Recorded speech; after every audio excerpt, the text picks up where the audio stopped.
All right, we've seen this structure before in the previous video. Now, just to revise, what's going on here, we just went over ionic bonds or ionic lattices. Now, they're very different. They're very different in the sense where it's a never-ending repeating structure of ions held together all by ionic bonds. Whereas in a simple covalent compound, what happens is you have covalent bonds holding, let's say, a molecule of oxygen together. Now, if you have another structure, another small molecule, there's very little interaction between these two, right?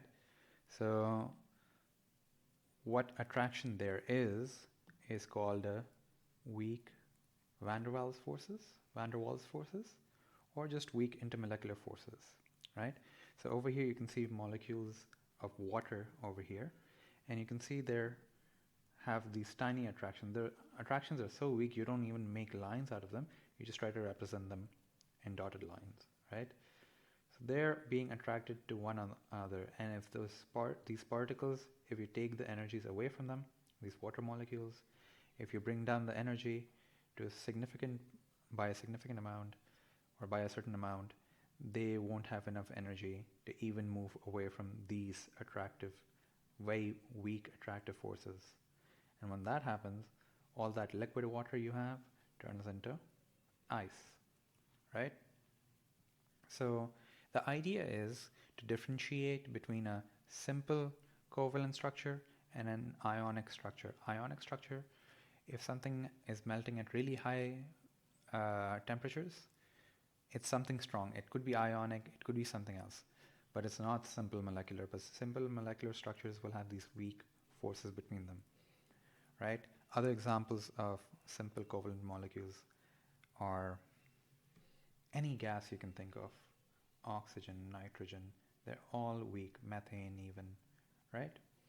Any gas you can think of. Even noble gases have these forces. Everything freezes, right? Everything will turn into a solid eventually, and so do noble gases. Hydrogen, helium, these all have weak forces between them. Now, why am I confident again? How do I know? Because these are all gases, it has to be weak forces. They have some forces, can be ionic bonds. If these guys have ionic bond between the molecules, or something else like covalent bonds, which we'll see in structures like diamond, if they had those, they wouldn't be gases at room temperature because those forces would be too strong for them to move that freely as particles move freely in a gas, and they'd have really high melting points. But they don't, because they just have weak forces. Now don't confuse covalent bonds. There are two different kinds. Covalent bonds could either be between atoms turning them into molecules, or they could be ridiculously big molecules, which we'll see later. Now the differentiating factor in the name, at least, is those will be called giant molecules or giant molecular structures, like diamond. Molecular structures, right? And we'll see how that works. But for now, for simple covalent structures, this is it, right? So you can look around your room, and if you see a liquid, or if you see something that is a gas, well, hard to see a gas, like even smoke, right? Carbon dioxide, anything you can name as a gas will be these simple tiny molecules with weak van der Waals forces between them. Let me write van der Waals down. Weak van der Waals. Right? Okay, let's move on. Evidence of these weak van der Waals forces is just their temperature. Carbon monoxide, hexane, all have really low melting points. They'll be gases at room temperature. Boiling point. This would be a liquid at room temperature because it boils at 69 degrees. So at 25 degrees, it'll be a liquid. This will be a gas, right?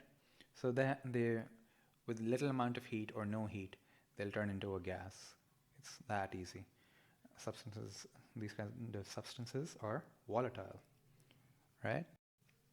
Now, because they're not ions, they tend to not dissolve in water. Some will dissolve in water, like ethanol is one covalent compound that dissolves really well in water. Others generally won't, right? Now, some gases can also dissolve in water, like carbon dioxide. If you've ever had a fizzy drink, you know carbon dioxide can dissolve in water, and so does oxygen dissolve in water, because fish breathe this oxygen, which is dissolved, not the oxygen that's part of the water molecule, but this oxygen. Okay? Covalent compounds do not conduct electricity because they do not have ions.